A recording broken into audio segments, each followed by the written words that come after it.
Bonjour à tous et bienvenue dans cette nouvelle édition du Grand JT des Territoires. Voici tout de suite les titres de ce journal.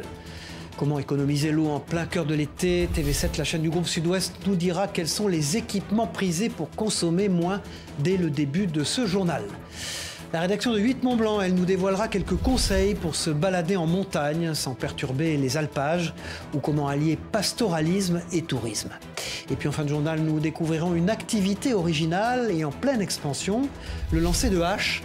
Quelques gestes à connaître et vous deviendrez, c'est sûr, un expert grâce à Via Occitanie. C'est sans doute votre principale préoccupation en ce mois d'août. Jusqu'à quel niveau manquerons-nous d'eau?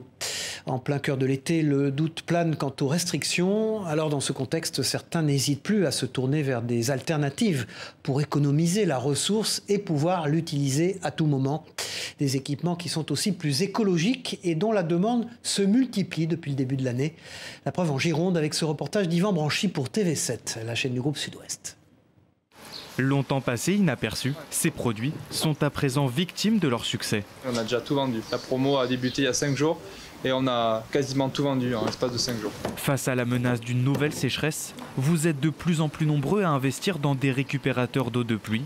Une cuve de 300, 600 ou 1000 litres, vendue ici entre 80 et 200 €. Et grâce à cet équipement, plus besoin d'utiliser de l'eau potable pour les usages domestiques. Parce que l'été, on n'a pas trop le droit d'utiliser l'eau pour arroser les jardins ou remplir les piscines. Et surtout pour faire des économies, parce que l'eau augmente, tout augmente. On a doublé les ventes et les fournisseurs n'arrivent pas à suivre et les réceptions, on a du mal à les recevoir dans les temps. Donc on propose moins facilement les récupérateurs d'eau. De l'eau que l'on peut utiliser pour arroser sa pelouse et réduire sa facture. Mais sur le bassin d'Arcachon, une propriétaire préfère prendre une décision plus radicale. L'arrosage est à l'eau de ville et donc on essaye de faire des économies sur la gestion de l'eau sur certains endroits, du potager ou des choses comme ça. Par contre, sur cette partie qui était sur l'avant de la maison, on a décidé plutôt de partir sur du gazon synthétique et carrément d'enlever l'arrosage. Cette pelouse, plus vraie que nature, écologique et sans entretien, était réservée jusque-là aux balcons ou aux terrasses. Mais depuis plus de 10 ans, le gérant de cette entreprise constate que le critère d'achat n'est aujourd'hui plus le même. Avant, on était à 90% sans entretien et 10% pour l'eau. Aujourd'hui, on doit être à 50-50 facilement. En moyenne, on utilise 500 litres d'eau au mètre carré par an. Donc il suffit de multiplier par le prix de l'eau et on se rend compte quand même que les factures sont assez importantes. Vendu entre 30 et 60 € le mètre carré, ce gazon a une durée de vie de 30 ans en moyenne, séduisant donc à un détail près. Le synthétique absorbe la chaleur. Mieux vaut donc chausser ses claquettes en cas de canicule, au risque de se brûler les orteils. Voilà, et pour protéger l'environnement, vous êtes nombreux également à repenser vos déplacements. Moins de voitures, moins d'avions, mais aussi moins de ferries pour se rendre en Corse. Depuis 2 ans, une nouvelle offre se développe pour rejoindre l'île de Beauté, Le Voilier. Une coopérative propose une liaison quotidienne entre Saint-Raphaël et Calvi. Une option avant tout écologique. Les précisions avec ce reportage de Loïc Leprince pour Télépaésé sur place. Se rendre en Corse, oui, mais comment? Depuis 2 ans, une coopérative propose à des voyageurs de faire la traversée en voilier. Aujourd'hui, ce sont 7 passagers qui ont choisi cette option. Cette liaison existe depuis 2 ans et est amenée à se développer. Donc Selcop, c'est une entreprise, une coopérative exactement de transport de passagers à la voile qui opère entre le continent et la Corse pour l'instant. Pour les passagers, c'est avant tout la motivation écologique qui les a amenés à opter pour ce mode de locomotion. Avec mon mari, qui travaille beaucoup dans la mobilité, on essaie toujours de trouver des solutions pour ne pas utiliser l'avion et voire même de ne pas utiliser notre voiture pour partir en vacances. Et on avait le projet de retourner en Corse. Et on a découvert la société Sailcop, la coopérative Sailcop, et on s'est dit, tiens, pourquoi pas, faisons la traversée en voilier. Depuis quelques années, j'ai décidé d'arrêter de prendre l'avion. Et donc, voilà, ça fait partie de cet objectif-là, et sans pour autant renoncer à profiter de la Corse. Donc c'est un super compromis. Au bout de 18 heures de traversée, les passagers arrivent à bon port. Beaucoup d'entre eux réemprunteront ce même mode de locomotion pour le trajet retour. Quant à la coopérative Selcop, elle espère démocratiser le voyage en voilier et peut-être à l'avenir ouvrir encore d'autres liaisons. Allez, quittons ces superbes paysages corses pour nous rendre sur les magnifiques sentiers de nos montagnes. Vous êtes bien sûr nombreux cet été à profiter des vacances pour vous balader au grand air. Un désir de marche et de randonnée qui peut se heurter parfois à la réalité des alpages et des patous, ces gros chiens qui protègent les troupeaux l'été dans les montagnes. Alors quels sont les bons comportements à adopter s'ils vous approchent? En Haute-Savoie, les professionnels du tourisme sont formés à ces questions. Agathe Crinchamp pour la chaîne 8 Mont-Blanc. Ils surveillent les troupeaux jour et nuit. Les patous font partie des quelques 7000 chiens de protection en France. Au Bouchet-Montcharvin, cet éleveur possède 4 patous, régulièrement confrontés aux promeneurs. Après, on a un peu des retours d'histoire et des points de vue. La plupart du temps, c'est le genre de discours où vos chiens sont agressifs, ils m'ont attaqué. Et donc finalement c'est une perception de l'événement puisque quand on creuse un petit peu, souvent c'est finalement juste le chien qui est venu, qui aboyait. Et pour améliorer la cohabitation dans les alpages, la Société d'économie alpestre forme les professionnels. Objectif, leur donner les clés de compréhension face au travail des éleveurs. C'était suite à un constat d'une très forte fréquentation des alpages au Savoyard, avec de plus en plus de monde, donc des usagers en tout genre, des trailers, des randonneurs, des VTTistes, des parapentistes. Et donc l'idée c'était d'apprendre au personnel d'office du tourisme, de remontée mécanique, aux accompagnateurs, à tout ce monde qui est au contact des usagers du territoire, à comment bien se comporter en alpage pour améliorer la cohabitation. Les accompagnateurs en randonnée sont parmi les premiers confrontés au pastoralisme. Se former est donc une nécessité. Ça nous permet de connaître le comportement du chien et de savoir lire en fait au niveau de ses expressions à la fois corporelles et aussi de sa manière d'aboyer, de dire est-ce que je peux passer, est-ce que je dois encore attendre. En tant que formateur pour la Fédération française de randonnée, ces journées sont riches pour nous. Ça nous permet de transmettre ces bonnes informations données par le SEA ou données par les professionnels, je vais dire, par les gens qui valident ces chiens de protection. Première règle, rester éloigné des troupeaux. Mais si la rencontre est inévitable, il faut alors s'arrêter. Simulation ici d'un face-à-face avec un patou. Le chien s'approche et flaire afin d'identifier, c'est son travail. Un travail de plus en plus perturbé par l'augmentation des activités touristiques en alpage. Alors que chiens et éleveurs doivent déjà composer avec le loup. Les chiens qui sont souvent très sollicités la nuit et qui ne peuvent pas dormir plusieurs nuits d'affilée, parce qu'il y a des loups sans arrêt, il y a des attaques sans arrêt, et qui en plus la journée n'ont pas de moment pour se reposer parce qu'il y a énormément de gens qui se promènent, et c'est souvent on a des chiens où il y aura des incidents avec les promeneurs, plus qu'avec les loups, parce que ces chiens n'ont plus de moment pour redescendre en pression et pour pouvoir se poser. Concilier tourisme et pastoralisme, cela permet aussi de préserver une agriculture locale chère à nos montagnes. Voilà, quels sont les métiers qui recrutent? Dans un mois sonnera déjà l'heure de la rentrée et peut-être serez-vous à la recherche d'un travail. Alors parmi les professionnels qui embauchent, les aides à domicile sont indispensables pour aider au quotidien nos aînés. Pour faire le ménage, la toilette ou les courses, les besoins ne cessent de grandir avec le vieillissement de la population. Reportage pour la chaîne TL7 de Marie-Lise Pariot, regardez. Dès qu'elles arrivent, ces aides-soignantes à domicile se mettent au travail. Monsieur Guillaumont va souffler ses 100 bougies. Il vit seul depuis le décès de sa femme et après plusieurs petits AVC, il avait besoin de quelqu'un pour l'aider. Il reste autonome, mais la venue des aides le soulage dans son quotidien. Ça évite bien de faire pas mal de travail. Moi, je bricolais bien un petit peu, mais enfin, c'est pas comme je pouvais pas bien me déplacer, puis ça dépend des moments. Quand j'étais malade, j'étais bien obligé d'avoir quelqu'un près de moi. Les aides à domicile comme Linda font les courses, l'entretien de leur maison, mais ont également un rôle relationnel. Eh bien, elles s'occupent vraiment bien de moi. Elles sont bien gentilles. Les aides-soignantes qui ont pour mission la toilette et surveiller la prise de médicaments reconnaissent aussi le rôle psychologique. Parfois, il y a des personnes qui sont seules, donc ils apprécient notre présence. Je ne pourrais pas vous dire quand est-ce que je vous revois parce que j'ai pas encore le planning. Dans la Loire, les assistants à domicile représentent environ 18 000 offres d'emploi en 2022. C'est un petit peu en tension, oui, c'est vrai. On en a besoin, voilà.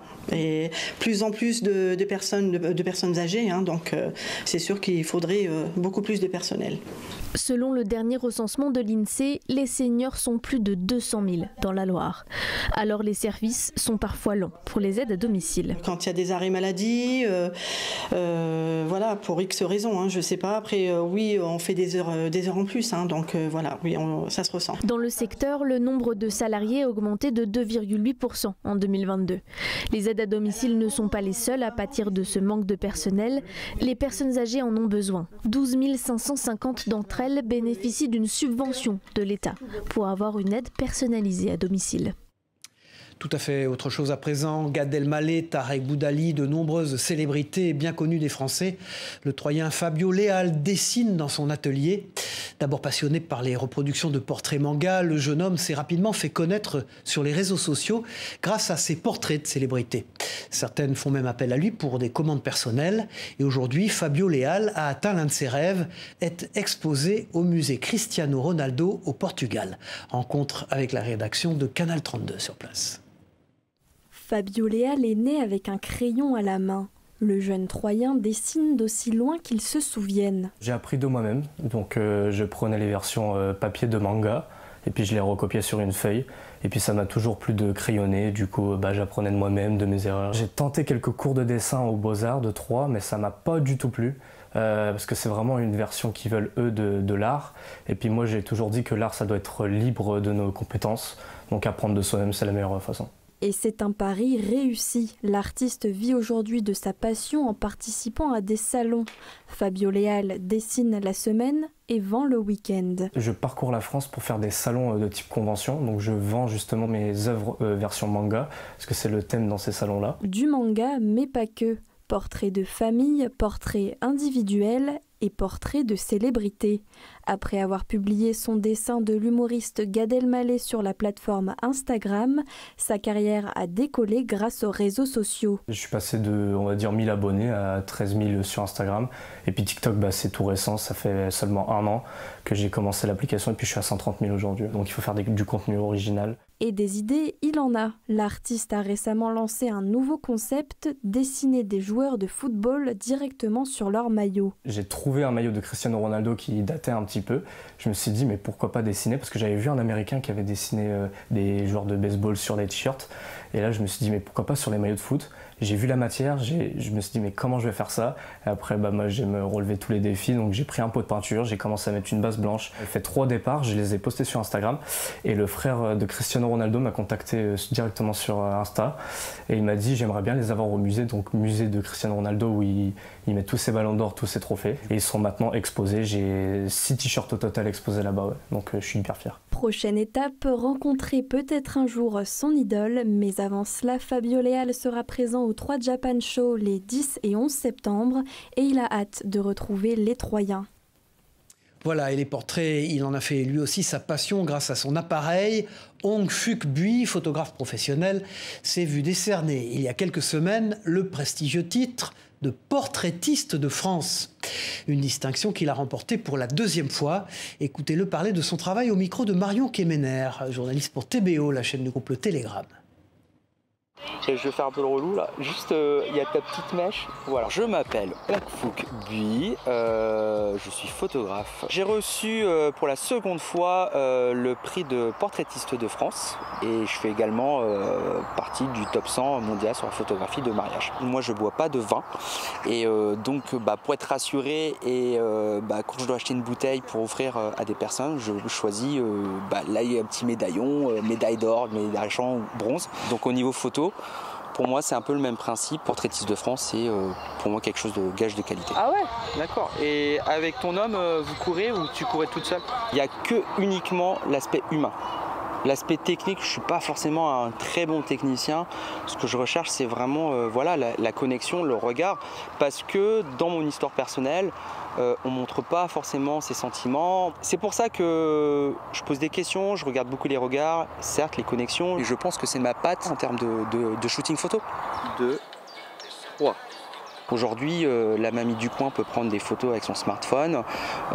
Même un enfant peut prendre des photos avec son smartphone. Il y aura toujours plus de photographes. Maintenant, je pense l'œil d'un photographe, la précision, le souci du détail font aussi qu'on va aller chez un photographe. Notamment d'avoir ce prix de portraitiste de France, c'est aussi un gage de qualité, une expertise, un professionnalisme. Mais ce qui fera vraiment notre différence, c'est notre singularité et puis notre unicité dans tout ce qu'on fait en soi. Des fraises, mais aussi des kiwis, des mûres, mais surtout de la charcuterie et du fromage. Direction la Bretagne dans cette édition à la rencontre du vice-champion de France, écoutez bien, de la planche apéritive. Et oui, la première édition de ce drôle de concours s'est tenue récemment à Paris. Médaillé d'argent donc, un militaire converti en fromager. Un sujet appétissant de Capucine Colin-Guillochin pour TVR à Rennes. Cet homme est un expert. Il est même l'un des meilleurs Français. Mais saurez-vous deviner dans quel domaine? Gauthier Ducret, vice-champion de France de la planche apéritive 2023. Et oui, la planche apéro a désormais son concours national. J'ai décidé de faire un bouquet de fleurs en fromage et charcuterie. Le Brétilien a présenté ce qu'on appelle 3 tableaux sur le thème du printemps. Un seul mot d'ordre, l'équilibre. Car oui, la planche apéritive, c'est tout un art. J'avais mes idées en tête, fallait juste respecter le timing pour tout mettre ça sur un plateau. Gauthier Ducret s'est donc placé 2e, pas si mal pour un officier de la marine marchande reconverti en fromager depuis seulement 2 ans. Mais alors, c'est quoi le secret de la bonne planche? La bonne planche pour moi, voilà, il faut que ce soit une planche déjà colorée. Le beau attire le bon, forcément. Il faut que ce soit très équilibré au niveau des fromages qu'on met, qu'on propose et au niveau de la charcuterie. On rajoute un peu de sucré pour justement parfois casser le côté salé que peut avoir la charcuterie parfois. Voilà. Il faut toujours qu'on puisse grignoter et qu'il y ait toujours une envie de reviens-y. Du coup, ce sera une planche juste apéritive. En tout cas, il n'y a pas que le jury de conquis. 6 personnes, mixte. Ouais. La star, ici, c'est la planche qui représente près de 50% du chiffre d'affaires de la boutique. C'est goûtu, voilà, c'est varié, c'est des paysages, des plateaux magnifiques, quoi. Le commerçant retentera le concours l'année prochaine. En attendant, il continuera de s'entraîner.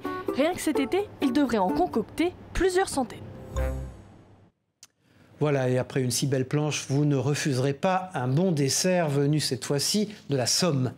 Indissociable de la culture gastronomique locale, le gâteau battu est une spécialité aussi riche en calories que délicieuse. Des œufs, de la levure, de la farine, du sucre et du beurre, il n'en faut pas plus, même s'il en faut beaucoup pour confectionner cette gourmandise. Et attention, ne vous y trompez pas, le gâteau battu n'est ni un 4/4 ni une brioche. Les précisions dans une boulangerie évidemment picarde avec Jérémy Houbron pour WEO TV, la chaîne de la Voix du Nord et du Courrier Picard. Il représente peut-être à lui seul l'identité de la Picardie maritime. Et oui, rares sont ceux qui boudent le moelleux d'un bon gâteau battu. Bah oui, c'est le meilleur.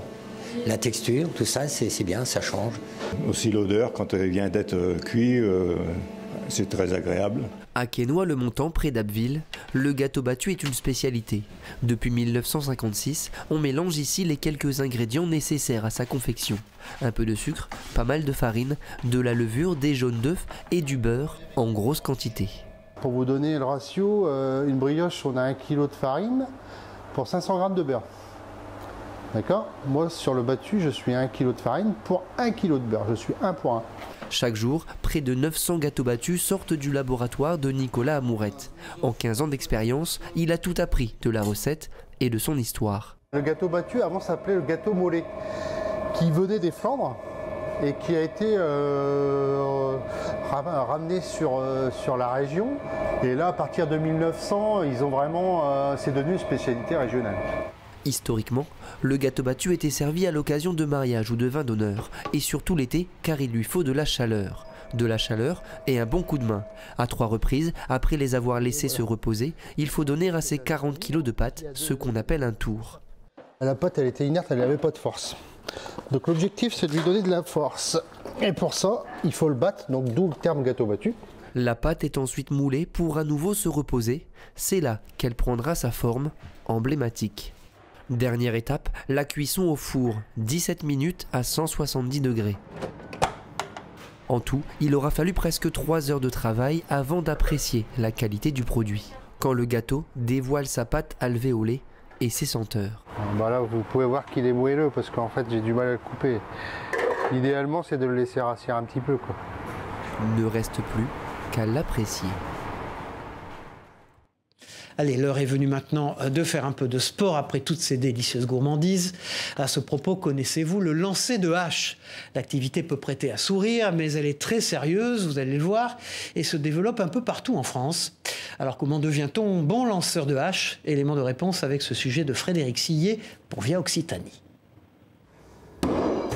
C'est une discipline qui séduit de plus en plus d'adeptes, le lancer de hache. Ce jeu encore méconnu en Occitanie voit de nombreux centres émerger dans la région comme à Nîmes, dans le Gard, où Alexandre Julien, originaire de Paris, décide en 2021 de proposer aux Gardois cette activité tout droit venue d'outre-Atlantique. C'est un sport canadien. Il vient 100% du Canada et d'Amérique du Nord. Et nous, on le développe en France maintenant depuis quelques années. Le premier centre a ouvert en 2017. D'apparence virile, ce sport ne s'adresse pas qu'à la gente masculine. Absolument pas, au contraire. Même nous, depuis qu'on a ouvert, on a été surpris d'avoir 2/3 de population féminine qui viennent dans notre centre. Et c'est vraiment ouvert à tous puisque c'est un sport qui ne nécessite pas énormément de force pour y arriver. C'est vraiment un sport de précision. Je le sens pas. Si. Non, je le sens pas. Et pour apprendre à viser juste, il vous faudra suivre quelques conseils pratiques. Partir avec le bras tendu et la hache perpendiculaire et après bouger uniquement le coude et l'épaule. Et après, quand on accélère le bras, juste mettre un petit coup de poignet de manière à favoriser cette rotation. Stacy et Lorenzo s'essayent pour la première fois au lancer de hache. Et après quelques minutes de jeu, Stacy prend l'avantage sur son adversaire. Au bout d'une heure, il est temps de comptabiliser les points. Alors, verdict Lorenzo? 66. Gagné. Alors, ça reste où? Je suis obligé du coup là. Praticable à partir de 14 ans, ce sport pourrait bien demain devenir l'une des activités ludiques les plus appréciées de celles et ceux en recherche de nouvelles distractions. Un peu de douceur à présent dans cette édition avec la ville de Limoges qui présente au musée des Beaux-Arts l'exposition intitulée « Les couleurs de l'argent, trésor de l'orfèvrerie dunkerquoise du XVIIIe siècle ». Cette exposition s'inscrit dans le cadre d'un partenariat avec le musée des Beaux-Arts de Dunkerque et permet, comme vous le voyez sur ces images de nos confrères de 7 à Limoges, de découvrir jusqu'au 5 novembre prochain des pièces d'argenterie rares et exceptionnelles. Les précisions au micro de Benjamin Delmas. Le XVIIIe siècle, c'est un siècle où l'art de la table prend des proportions beaucoup plus importantes qu'avant. C'est le siècle où apparaissent la salle à manger dans les maisons, où les cafés, les salons de thé commencent à apparaître, où on consomme de plus en plus des nouvelles boissons, café, thé, chocolat qui sont importés des colonies. On est sur un siècle où l'art de la table connaît un raffinement, donc l'idée c'était de traduire ça avec les pièces les plus spectaculaires qui sont les chocolatières et les cafetières et qui ont une forme qui sont particulières, qui sont peut-être un peu moins connues que les théières aujourd'hui, mais qui sont des objets qui ont été inventés au XVIIIe siècle pour servir ces nouvelles boissons. Donc leur forme traduit aussi ces nouveaux modes de consommation. Direction l'Isère pour terminer ce journal à la découverte d'un monument historique, la Villa Casamor. Un bâtiment entre rêve d'Orient et d'amour, niché au cœur des Alpes. Classé monument historique depuis 1986, la superbe bâtisse fait régulièrement l'objet de travaux pour préserver son architecture si particulière.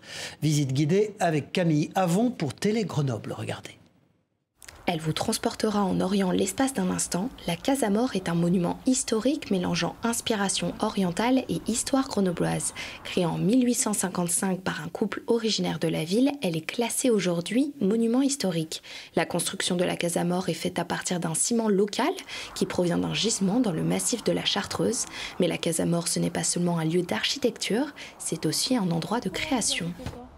Ça fait 42 ans qu'on accueille des artistes. Certains tournent des clips, certains font des expos, on a leur atelier. Enfin, tout petit parce que non subventionné au niveau création, eh bien, on arrive à faire vivre ce lieu. 2 associations y siègent toute l'année, l'atelier Tournesol qui réalise des cadrans solaires dans le jardin et l'association La Casamor d'hier et d'aujourd'hui qui s'occupe des visites et de la restauration. Car oui, pour garder son état d'origine, des travaux sont faits régulièrement sur les façades mais aussi dans les jardins. Une activité qui demande du temps et du personnel. C'est du quotidien, il y a tout ce qu'on peut faire par nous-mêmes, nous les habitants, ce que de temps en temps il y en a qui se proposent pour venir jardiner, alors bienvenue aux jardiniers. Et puis après, il y a des artisans. Ce matin, il y a 2 maçons qui sont en train de faire une mosaïque de granit rose de Bretagne. La Casa Amor est aujourd'hui le plus ancien monument français en or gris. Elle a reçu de nombreuses récompenses comme le prix Vieille Maison Française en 1988 ou plus récemment avec le prix de la région Auvergne-Rhône-Alpes en 2021. Pourtant, elle a du mal à trouver des aides financières pour l'aider. On n'a pas de subvention pour avoir un poste de permanent. On ne peut pas s'ouvrir comme les musées du département.